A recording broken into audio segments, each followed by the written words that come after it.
Hi అండి. నమస్తే. తెలుగు నవలా శ్రోతలకు లక్ష్మి కథల ప్రపంచానికి స్వాగతం. కళ్ళు తెరిచిన సీత అనే యథార్థ గాథను వింటున్నాం కదండి. ఈరోజు ఈ వీడియోలో మనం ఎపిసోడ్ 21 వినేద్దామండి. రచించిన వారు రంగనాయకమ్మ గారు, చదివి వినిపించేది పద్మిని. ఇక మొదలు పెట్టేద్దాం. 4వ రోజు చీకటినే 5 కూడా దాటుండదు. ఫోన్ మోగింది. నేనింకా లేవలేదు. అందరికన్నా ముందు గాంధీయే లేస్తాడు. ఒక గ్లాసు వేడి నీళ్లు తెచ్చి థైరాయిడ్ మాత్ర తీసి నన్ను లేపి ఇస్తాడు. నేను నిద్రలోనే మాత్ర వేసుకుని నీళ్లు తాగేసి ఇంకో అరగంటో గంటో పడుకుంటాను. అప్పటికి గాంధీ వాషింగ్ మిషన్ పెట్టేసి వంటగది ఉడ్చేసి పాలు కాచేస్తాడు. నా కోసం 2 పూటలకి సరిపోయే కాఫీ డికాషన్ పెట్టి ఉంచుతాడు. పాపాయి కోసం రాత్రి నిర్ణయించుకున్న ప్రకారం చిన్న గ్లాసు బియ్యం కుక్కర్లో పెట్టి బంగాళదుంపలో ఏవో తరగడం మొదలు పెడతాడు. అంతలో నళిని లేచి వంటింట్లోకి వస్తుంది. స్పాట్కాస్ట్ గోలతో రాత్రుల్లో నిద్రుండదు సరిగా ఆమెకి. అందుకే 6 దాటాక లేస్తుంది. శరత్ కూడా లేచి కూరగాయలు తరిగే పనిలోకి వస్తాడు. వాళ్ళిద్దరూ వంటింట్లోకి వచ్చాక గాంధీ బయటికి వచ్చేసి తన పనులు చూసుకుంటాడు. అంతకన్నా ముందు పేపర్లు తెరుస్తాడు. ఆ రోజు నా కుర్చీ పక్కన ఫోను అప్పటికి 10 సార్లు మోగింది. ఈ ఫోన్ ఒక్కటే కాస్త పని చేస్తుంది ఇంట్లో. మిగతా ఫోన్లన్నీ స్పాట్కాస్ట్ నాశనం చేసేశాడు. వాటితో ఆడి ఆడి మా గదిలో ఫోను ఈ గది దాటి బయటికి వినపడదు. దీన్ని కూడా వాడే ఎక్కడెక్కడో నొక్కేసి అలా చేశాడు. మళ్ళీ ఫోన్ వస్తుంటే గాంధీ కోసం స్టూడెంట్స్ ఎవరైనా చేస్తున్నారేమోనని, గాంధీ ఎక్కడున్నాడో అక్కడికి అది వినపడదు కదా అని నేనే నిద్రలో నుంచి ఫోన్ తీశాను. సీత, నాకు బాగానే మెలకు వచ్చింది. రంగాజీ, చికాగో నుంచి మెయిల్ వచ్చిందండి. నాకు అసలు అర్థమే కాలేదు. చికాగో ఏంటి? చికాగో, పికాగో, ఛీ అదేం పేరు. తాడేపల్లిగూడెం అయితేనే నాకు నచ్చుతుంది. అది మా ఊరు. హైదరాబాద్లో 40 ఏళ్ల నుంచి ఉంటున్నాను, కానీ ఇది నచ్చదు. మా ఊరు చిన్నది, ఎక్కడికైనా నడిచెళ్ళొచ్చు. నాకు నచ్చుతుంది. ఆ పేరు వింటేనే నాకు హాయిగా ఉంటుంది. అది చిట్టి ఊరు. నేను ఎలా తిరిగేదాన్ని అక్కడ? అన్ని ఆలోచనలు ఉన్నట్టున్నాయి మనసులో. ఏంటి సీత అన్నట్టున్నాను. నాగరాజు నుంచి మెయిల్ వచ్చిందండి. నాగరాజు ఎవడు? సీత నవ్వింది. ఇంకా నిద్రపోతున్నారా రంగాజీ? నన్ను అసలు నిద్రపోనిచ్చిందా ఈ ఫోను? రాత్రి 1:30 దాటాక పడుకున్నాను. పడుకున్నాక గంటకు కానీ నిద్ర పట్టలేదు. ఇంత చీకటినే ఫోన్లా? ఎవరెవరో చేస్తూనే ఉన్నారు. వాళ్ళు కూడా పడుకోకూడదు, అప్పుడే లేవాలా? అన్నిసార్లు చేసింది నేనేనండి. ఇప్పుడు 6:30 దాటింది. అంతలో గాంధీ వచ్చాడు. గాంధీ, సీత ఏదో చెప్తుంది చూడు కొంచెం అని ఫోను అక్కడ పడేసి మళ్ళీ పడుకుంటే ఎంత కమ్మగా నిద్ర పట్టిందో.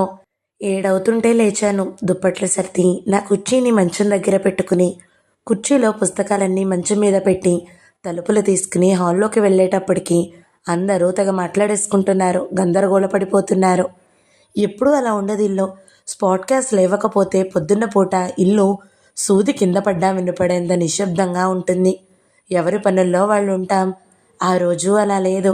శరత్ బయట సింక్ దగ్గర నిలబడి అంట్లు తోముతూ హాల్లో కంప్యూటర్ దగ్గర ఉన్న గాంధీతో అంతేనా అన్నాడు. వంటింట్లో నుంచి నళిని అంతే కాకపోతే ఇంకేమవుతుంది అంది. అంతలో గాంధీ ఇంకేదో అన్నాడు. పాపయ్య కూడా స్కూల్ యూనిఫారంతో గదిలో నుంచి బయటకొచ్చి ఇప్పుడేమవుతుంది అంది. శరత్ అంట్లు తోమడం చూసి నేను నువ్వెందుకు తోముతున్నావు అన్నాను. సువర్ణ చీకటినే వచ్చి రానని చెప్పింది. రేపు కూడా రానంది. ఏంటమ్మా సువర్ణ అస్తమానం ఎగ్గొడుతుంది అని విసుక్కున్నాడు శరత్. ఛా పాపం, ఎక్కడ ఎగ్గొడుతుంది?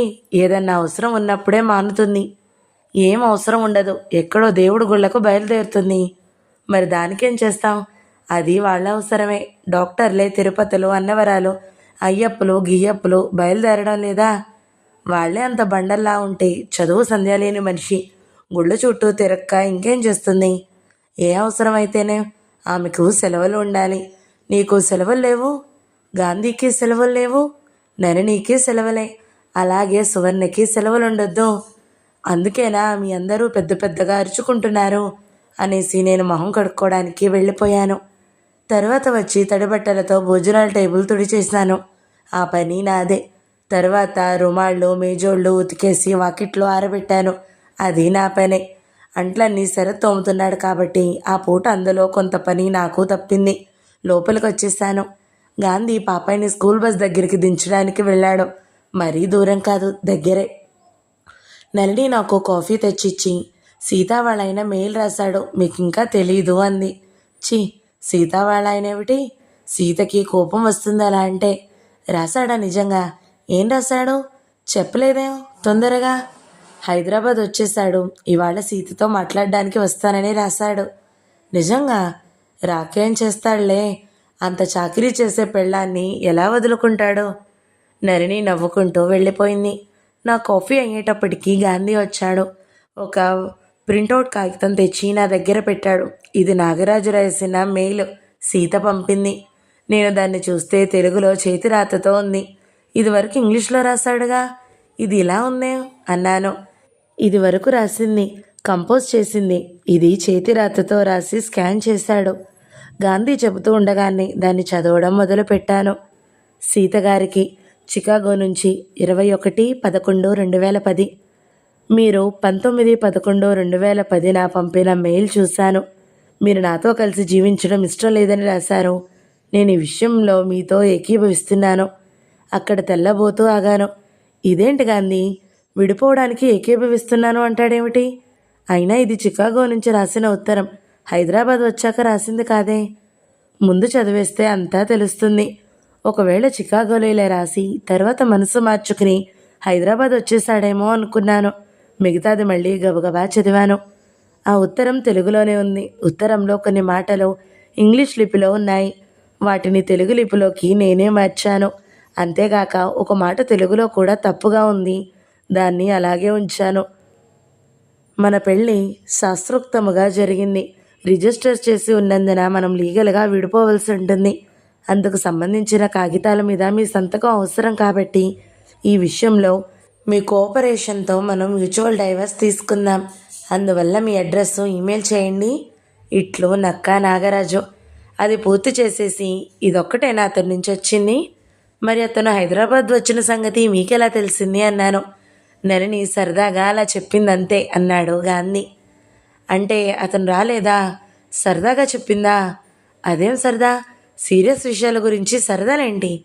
అయితే అతను విడిపోవడానికే నిర్ణయించుకున్నాడా? వస్తాడు వస్తాడు అనుకున్నాం, నిజంగా వచ్చేసాడు అనుకున్నాను. ఇదేనా మీరు మాట్లాడుకుంటున్నారు నేను లేచేటప్పటికి? మెయిల్ చూడగానే షాక్ అయిపోయాం. మొదటి మెయిల్స్లో ఏం రాశాడో? నువ్వు వెళ్ళిపోయిన దగ్గర నుంచి నేను బాధపడిపోతున్నాను, టార్చర్ అనుభవిస్తున్నాను అన్నాడా? ఇప్పుడు వెంటనే సరే విడిపోదాం అంటున్నాడు. ఒక్కసారి కూడా వ్యతిరేకించకుండానే. వంటింట్లో పని శరత్కి అప్పచెప్పేసి నలిని కూడా మా గదిలోకి వచ్చింది. అతను హైదరాబాద్ వచ్చాడంటే మీరు నమ్మేశారా అంది నవ్వుతో. నమ్మకేం చేస్తాను?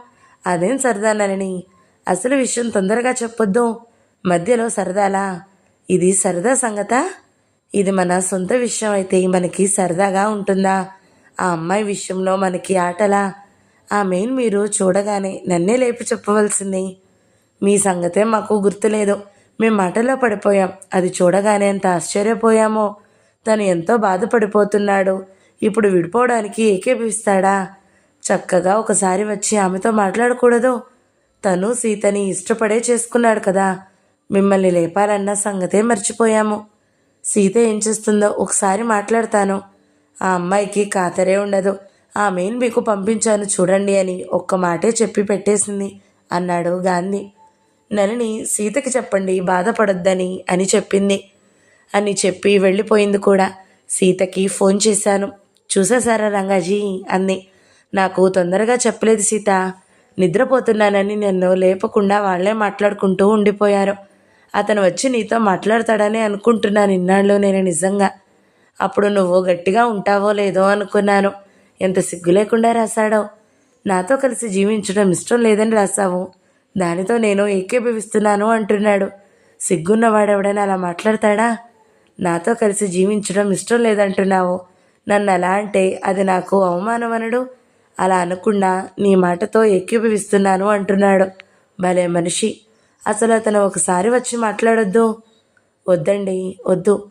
అతను వస్తానని రాస్తే ఆ రోజు నేను ఇంట్లో ఉండకుండా ఎటన్నా పోయేదాన్ని. అతను వస్తాడని మీరందరూ అనుకున్నారేమో కానీ నేను అనుకోలేదు. అతను వచ్చాడంటే ఎలాగో బతిమలాడడం మొదలు పెడతాడు. వేరే ఉందాంలే, కస్తూరి దగ్గర ఉండొద్దులే అంటాడు. కస్తూరా నా సమస్య? అసలు సమస్య అతనే. అతను వస్తే ఆ గోలంతా 4 రోజులు పడాలి నేను.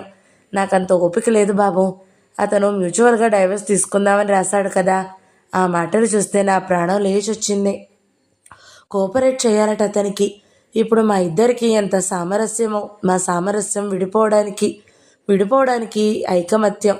తప్పదు కదా మరి, అదే చేస్తాను. ఎలా రాయాలో మీతో మాట్లాడి అడిగి రేపు రాస్తాను. అది సరే, మీ అమ్మ నాన్న ఏమంటున్నారు?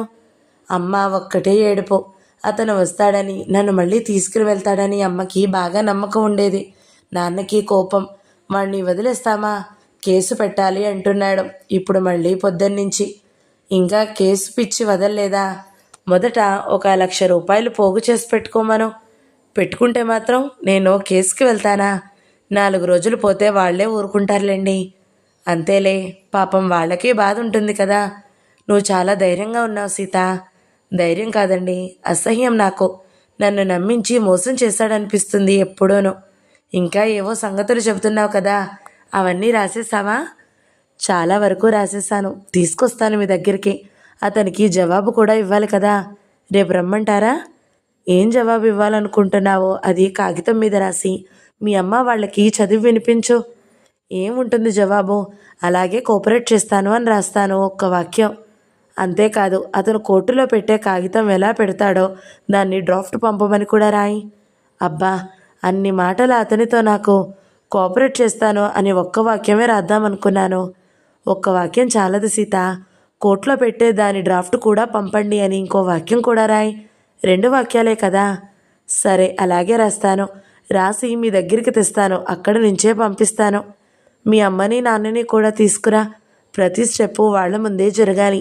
మీరు కూడా వాళ్ళకి చెప్పండి రమ్మని. సరే, చెబుతాలే. ఇప్పుడు ఆ సంగతి కాదు, వేరే మాట్లాడతాను. నాన్నకి ఒకసారి సీత నాన్న, అమ్మా బాగున్నారా అన్నాడు. చూడండి ఎలా రాశాడో. తప్పకుండా వస్తాడని, మాట్లాడతాడని అనుకున్నాం కదా. ఒకసారి వచ్చి సీతతో మాట్లాడకూడదు? ఆ ప్రయత్నమే లేదన్నమాట. ఒకవేళ వెంటనే రావడానికి వీలు కాకపోయినా సెలవు దొరకగానే వస్తాను, మాట్లాడుకుందాం, తొందరపడకు అనే రకంగా అయినా రాయాలి కదా. నీకోసం బాధపడిపోతున్నాను అన్నవాడు ఇంత పట్టనట్టుగా రాస్తాడా? అక్కడ నిజంగానే ఈ పిల్లని కాల్చుకు తిన్నారు. ఆ మాత్రం గ్రహించుకుని మాట్లాడవద్దు? వాడెందుకు మాట్లాడతాడమ్మా? ఈ పాటికి కట్నంతో కొత్త సంబంధం కుదిర్చేసే ఉంటుంది నాగమ్మ. ఆ తల్లి కొడుకుని జైల్లో పడేస్తేనే కానీ వాళ్ళకి సిగ్గురాదు. మన బాధ అలా అనిపిస్తుంది మనకి. జైల్లో పడేయడం కాదండి, రెండో పెళ్ళి జరగకుండా ఉండాలి. ఏ ఆడపిల్ల అతన్ని ఒప్పుకోకుండా ఉండాలి. అది అసలైన శిక్ష. కానీ అది మనం చేయలేం కదా. అంతేలేండి, అంతే మరి. అతనికి తర్వాత ఏం జవాబు రాయాలో సీతతో మాట్లాడండి. ఉంటారండి, తర్వాత మాట్లాడుకుందాం అని ఫోన్ పెట్టేశాను. సీత ధైర్యంగానే ఉంది, కానీ ఎంత నమ్మింది. 6 నెలలు జరగకుండా పెళ్ళి, విడాకులు. దీనివల్ల అతనికి మాత్రం ఏం ఆనందం? అతనికి కూడా భార్య కావాలి కదా. ఎందుకంత రత్నం లాంటి అమ్మాయిని పోగొట్టుకుంటున్నాడు? గడ్డి పెట్టే వాళ్ళెవరూ లేరా? ఆ రోజంతా అలాగే దిగిలేసింది నాకు. 2 రోజుల తర్వాత సీత వచ్చింది, ఒక పెద్ద కవరు నిండా తను రాసిన కాగితాలు తీసుకుని. మ్యూచువల్ డైవర్స్ కోసం కోఆపరేట్ చేస్తాను అని రాసిన కాగితం కూడా తీసుకొచ్చింది. సీత మొదటి రోజు వచ్చినప్పుడే గాంధీ ఒక పాత ఖాళీ డైరీ పెద్దది ఇచ్చాడు ఆమెకి. అందులోనే రాసి ఆ కాగితాలన్నీ తెచ్చింది. అమ్మ నాన్న ఏరి అంటే, మా అమ్మకి సైనస్ నొప్పి ఎక్కువగా ఉంది. 2 రోజుల నుంచి ఏడ్చి నొప్పిని అభివృద్ధి చేసుకుంది.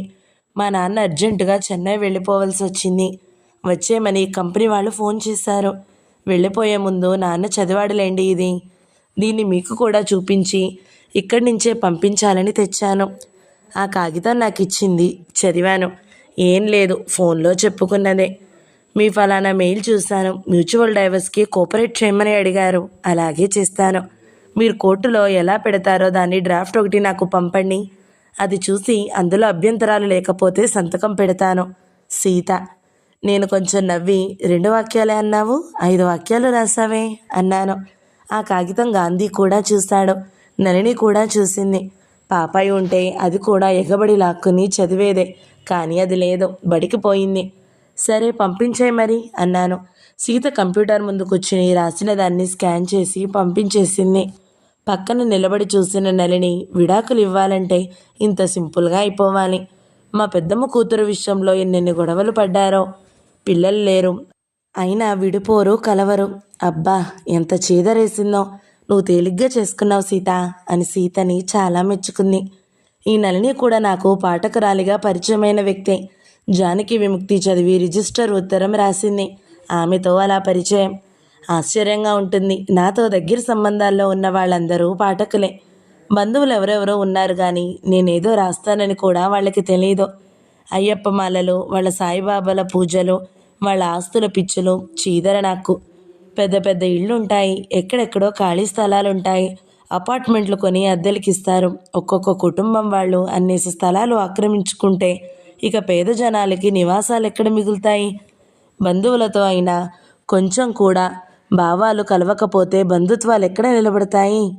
ఈ మధ్య కొందరు బంధువులు పట్టుకున్నారు నన్ను హఠాత్తుగా. మన కులం వాళ్ళందరం ఒక మీటింగ్ పెట్టుకుంటున్నాం, కారు పంపిస్తాం, నువ్వు రావాలి అని మా ఊరి నుంచి. నేనేం రాస్తున్నానో నా పద్ధతి ఏమిటో వాళ్ళకి తెలియదు. నేను ఇంకా వాళ్ళ కులం మనిషినే అనుకుంటున్నారు. ఈ రోజుల్లో ఇంకా ఈ కులాల పిచ్చేమిటి అన్నాను. అందరూ చేసుకుంటున్నారు, మనం చేసుకోవద్దా అన్నారు.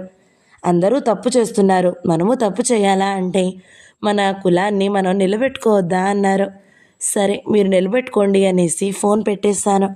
అలాంటి బంధువులు ఎంత తొందరగా దూరం అయిపోతే అంత మంచిది. పెళ్ళిళ్ళకి ఫంక్షన్లకి వెళ్ళను కాబట్టి ఆ రకంగా కూడా బంధుత్వాలు నిలబడవు. బంధువులు రాక తప్పని పెళ్ళిళ్ళు ఫంక్షన్లు మా దగ్గర జరగవు. కాబట్టి బంధువులతో మొహమాటాలే అక్కర్లేదు.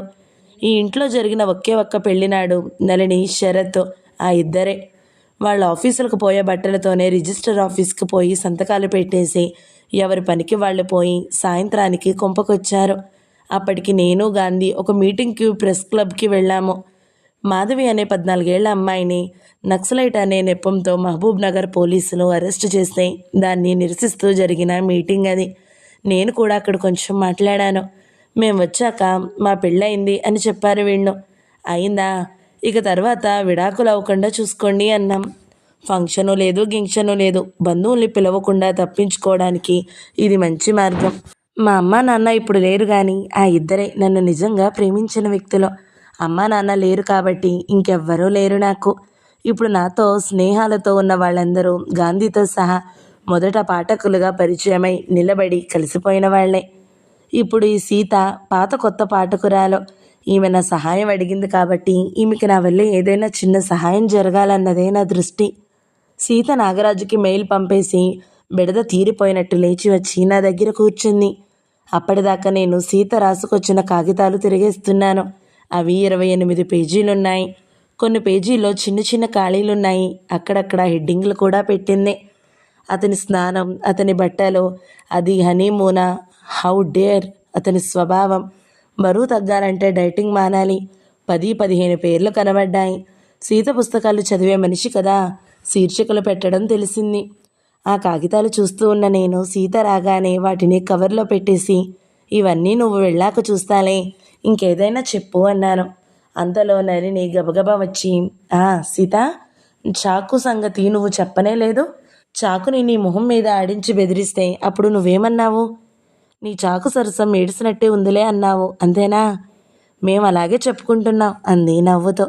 నాకు అప్పుడే గుర్తొచ్చింది చాకు కదా. అవును, నేను మర్చిపోయాను. పాపాయి రోజూ అడుగుతూనే ఉంది. ఇప్పుడు ఇంట్లో ఉంటే నిన్ను నిలవనిచ్చేది కాదు. నిన్ను ఫోన్లో అడుగుతానంది, వద్దన్నాం. సీత కొంచెం నవ్వింది. నళిని వైపు తిరిగి ఉత్సాహంగా చెప్పడం మొదలుపెట్టింది. అప్పుడు హాల్లో 7-8 మంది చుట్టాలు ఆడవాళ్ళు టీవీ చూస్తున్నారండి. ఆ కొంపలో పుస్తకం అనేదే కనబడదులేండి. ఆఖరికి పేపర్ కూడా రాదు. దెయ్యాల కొంపది. ఆ పూట హాల్లోకి చాకు ఎలా వచ్చిందో నాకు తెలియదు అసలు. పళ్ళు ఉన్న ప్లేట్లు అవి అక్కడ ఏమీ లేవు. కస్తూరి చిన్న పిల్లాడు ఏది పడితే అది పట్టుకుని తిరుగుతూ ఉంటాడు. ఆ పిల్లాడు వంటింట్లో నుంచి చాకు తీసి ఆడుతుంటే దాన్ని ఇతను తీసుకున్నాడేమో అనుకున్నాను. అంతకన్నా తెలియదు నాకు. అడిగితే చెప్పేవాళ్ళేమో ఎవరన్నా. ఎవరిని అడగలేదు నేను. అతను ఆ చాకుని నా మొహం మీద చూసుకో అన్నట్టు ఆడిస్తుంటే నేను వెంటనే టీవీ వాళ్ళకి చెబుతావు అన్నాను. అందరూ నవ్వుతారనుకున్నాను. ఒక్కసారిగా నిశ్శబ్దంగా అయిపోయారండి అందరూ. అతనేమో నెమ్మదిగా హాల్లో నుంచి తండ్రి ఉండే గదిలోకి వెళ్ళిపోయాడు. హాల్లో ఒక్కళ్ళు మాట్లాడలేదు. ఇంకా నేను అక్కడ ఉండలేక నెమ్మదిగా లేచి నేనుండే గదిలోకి వెళ్ళిపోయాను. రాత్రి దాకా అతను నా గదిలోకి రాలేదు. 4 రోజులకే ఆ సంగతి మర్చిపోయాను. అంతకన్నా పెద్ద సంగతులు రోజూ జరుగుతుంటుంది, ఏం గుర్తుంటుంది? బర్త్డే గోలా బర్నాడు జరిగింది. మేం చికాగో వెళ్ళిపోయాక 1 నెల తర్వాత కస్తూరి ఒకసారి నన్ను దెప్పి పొడుస్తూ ఆ చాకు సంగతి ఎత్తింది.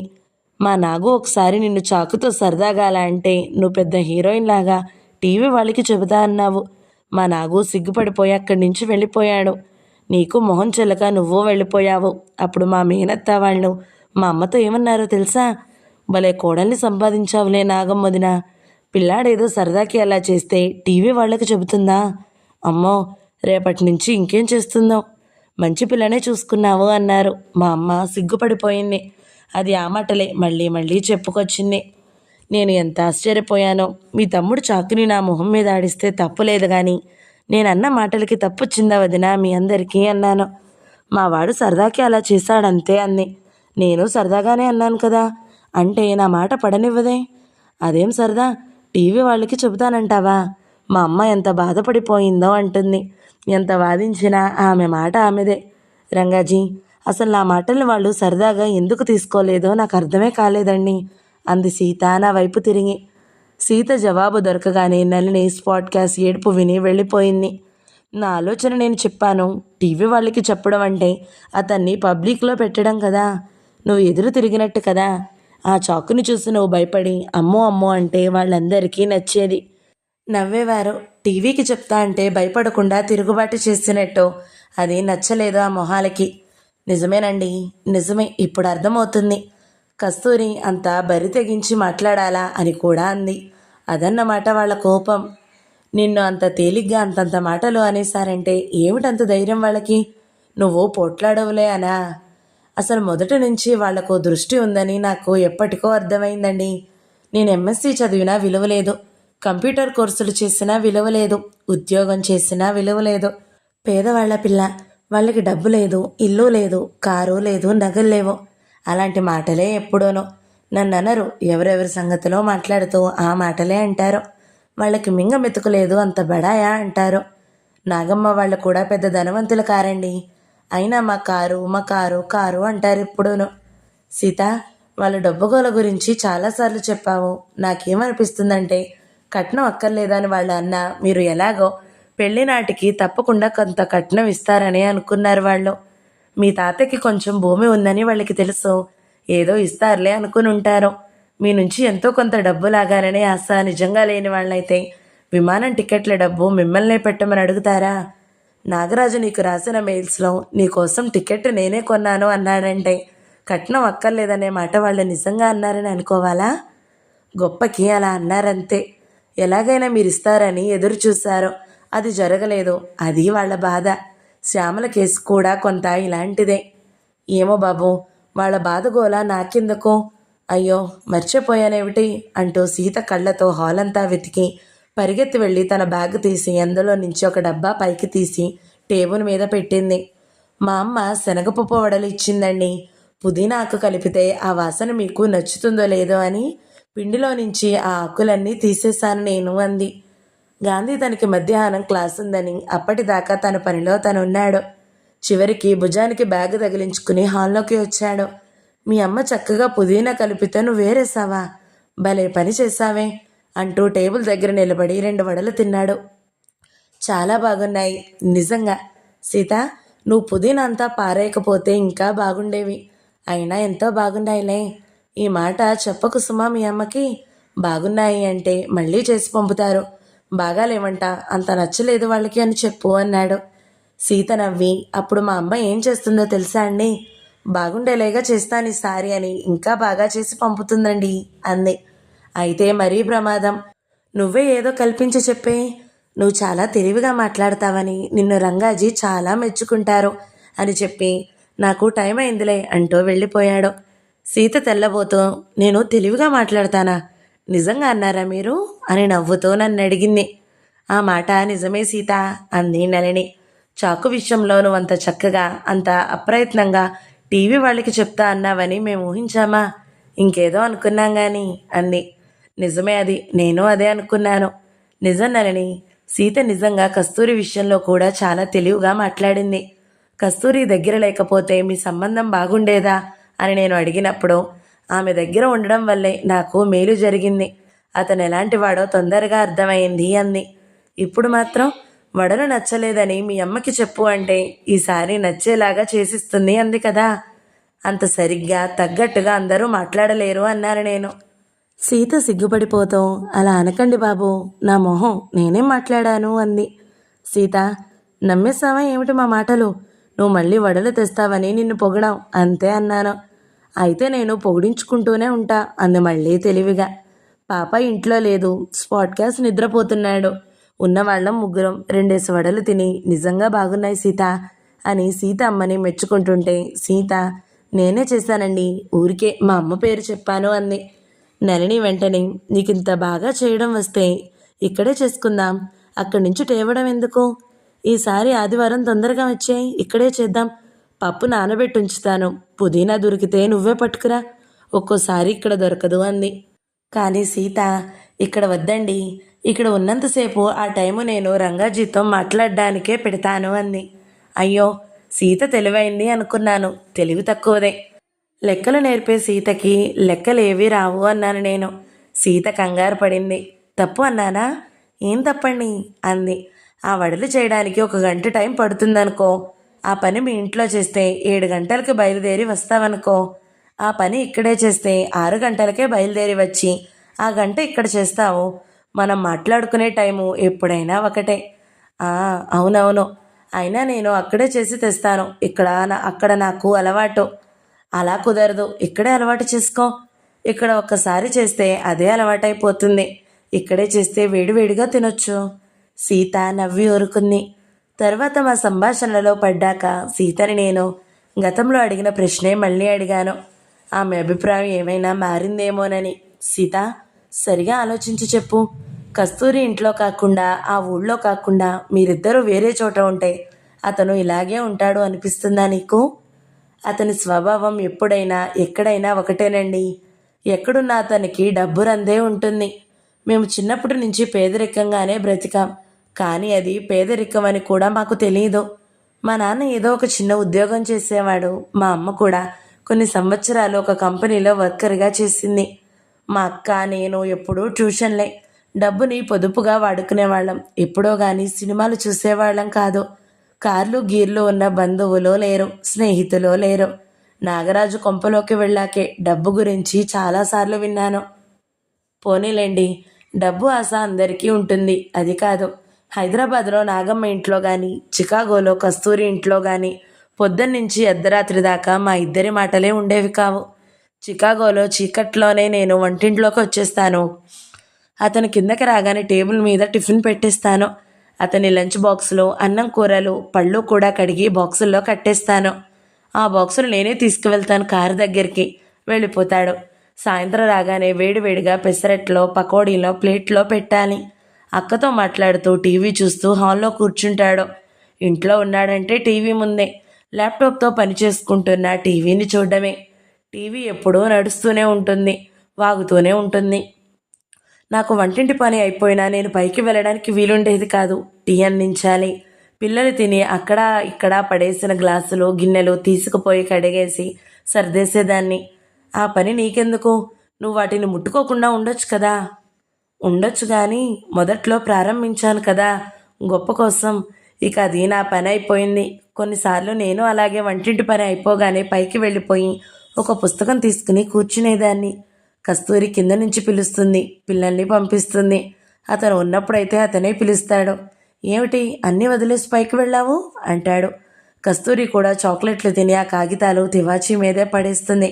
అవన్నీ నేనే ఏరాలి. సీత, నువ్వే చాలా తెలివి తక్కువగా ఉన్నట్టు కాదు? ఏమోనండి, తెలివి తక్కువో ఎక్కువో నన్ను అతను అంత దయ లేకుండా ఎందుకు ఉపయోగించుకోవాలి? కస్తూరి ఇంట్లో కాకుండా మీరిద్దరు విడిగా ఉంటే అతను ఇంట్లో ఉన్నంతసేపు నీతోనే మాట్లాడేవాడు కదా అన్నాను. ప్రతి ప్రశ్న ఆమె ఎలా చెబుతుందో చూడాలని. కస్తూరి ఉంటే మాత్రం నాతో మాట్లాడకూడదా అండి? అక్కకి దూరంగా మేము విడిగా ఉంటే ఏం చేస్తాడంటే ఫోన్ దగ్గర చేరి అక్కతో అమ్మతో కాలక్షేపాలు చేస్తూ ఉండేవాడే.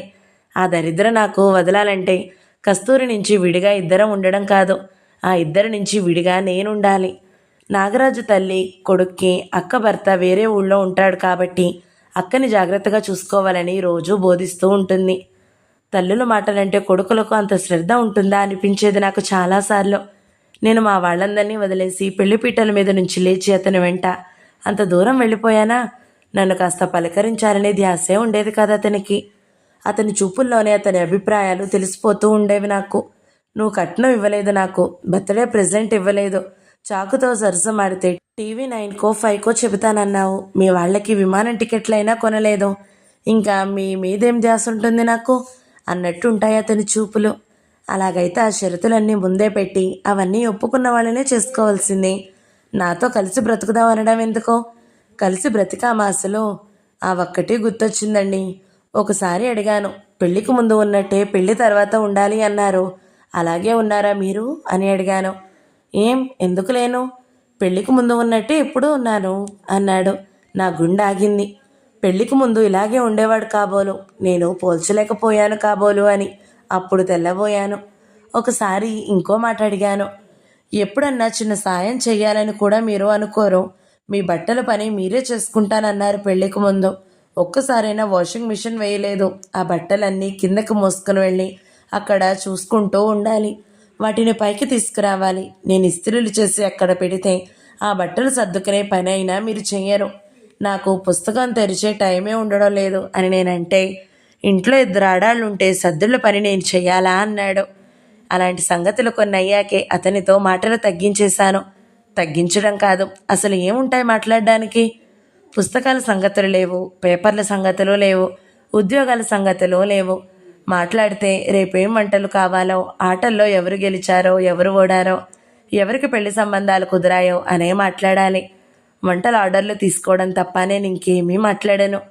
అతను చేయమన్న వంటల్లో ఎంత చిన్న మార్పు చేసినా అదో గొడవ అయిపోతుంది.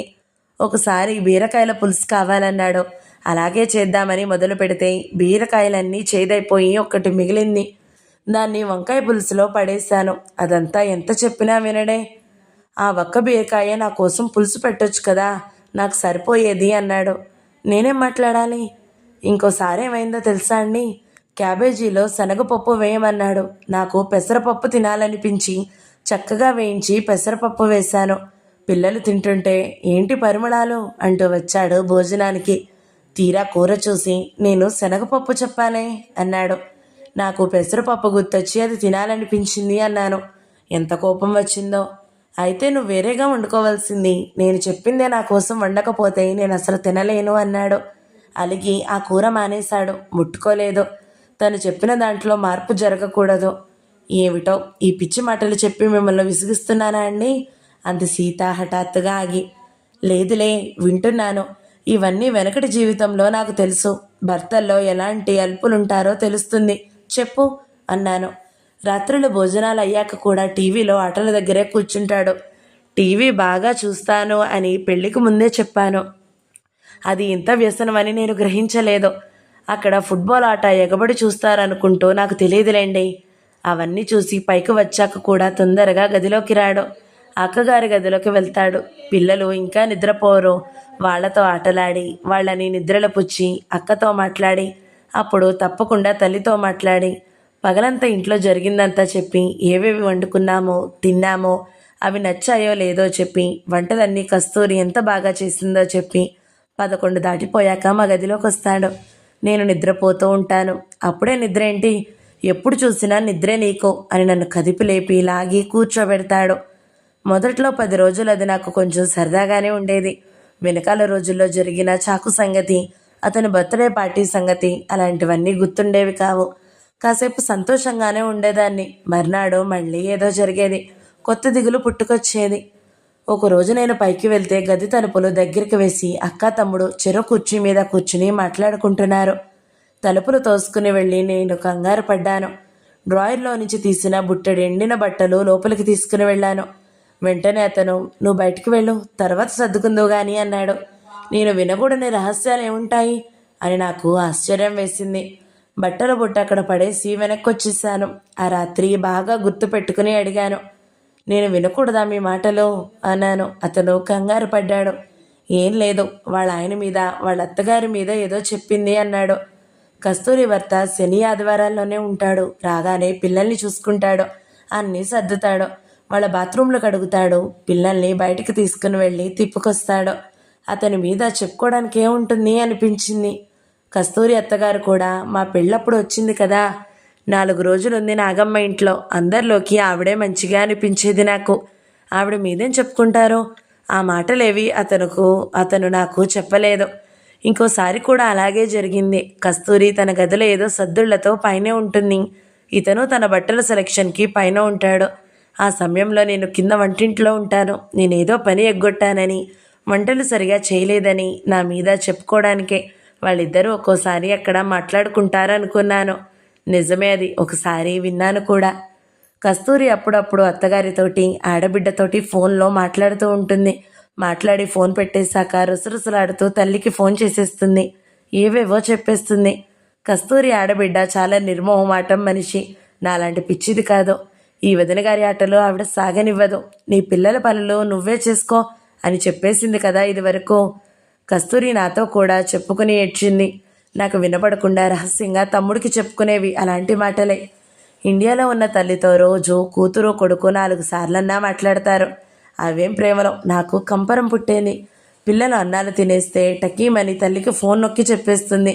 పెద్దవాడు ఎంత తిన్నాడో, చిన్నవాడు ఎంత తినలేదో వర్ణించి చెబుతుంది. పెద్ద పిల్లాడిని స్కూల్ నుంచి తీసుకుని వస్తూనే దారిలో చెప్పేస్తుంది. పిల్లలు మంచివాళ్లే, వాళ్ళకి ఆ పిచ్చి చేష్టలన్నీ అలవాటవుతున్నాయి. ఆ పిల్లల మీదే నాకు జాలిగా ఉంటుంది. వంటలు అయిపోగానే తనే వంట చేసిందని అర్థం వచ్చేలాగా ఇప్పుడే వంట పనంతా అయిందని తల్లికి, మొగుడికి, తమ్ముడికి కూడా చెప్పేస్తుంది. తన వంటింట్లోకి వచ్చి మూకుట్లో వేగే ముక్కల్ని తను కూడా అట్ల కాడతో ఒక తిప్పు తిప్పి వెళ్తుంది కదా, అందుకని ఆ వంటంతా తను చేసినట్టే నిజంగా తను నమ్మి వాళ్ళని నమ్మిస్తుంది. ఇక నేను కొత్త పెళ్లి కూతురులాగా ఖాళీగా తిరుగుతున్నట్టు వాళ్ళు అనుకునేలాగా చేస్తుంది. పాపం ఆ పిల్లేం చేయగలదులే అప్పుడే అంటుంది. నేను వింటానని భయం లేదు. తల్లి కూతురు, తల్లి కొడుకు మాట్లాడుకునేటప్పుడు ఫోన్ దగ్గరికి నన్ను పిలవరు. ఎప్పుడు పిలుస్తారంటే నాకు అత్తగారితో చివాట్లు పెట్టించాలనుకున్నప్పుడు. ఇండియాకి ఫోన్ చేయకుండా రోజు గడవదు వాళ్ళకి. నేనైతే మా అమ్మ వాళ్ళకి ఆ 5 నెలల్లో 4 సార్లు కస్తూరి ఎదుటే 2 నిమిషాలు చేశానేమో. కస్తూరి అంటే వినయం, భయం నాకు. మొదట్లో అలాగే ఉన్నాను. నువ్వు పుస్తకాలు చదివే ఆధునిక సతీ సక్కుబాయివి కదా అన్నాను నేను. నవ్వింది. కళ్ళు తెరిచిన సీత 21వ భాగం సమాప్తం. ఈ వీడియో మీకు నచ్చినట్లయితే లైక్ చేయండి, షేర్ చేయండి, మంచి కమెంట్ పెట్టండి. ఎవరైనా మొదటిసారి మన ఛానల్ని చూస్తున్నట్లయితే సబ్స్క్రైబ్ చేసుకోండి. Thank you so much for watching. నమస్తే.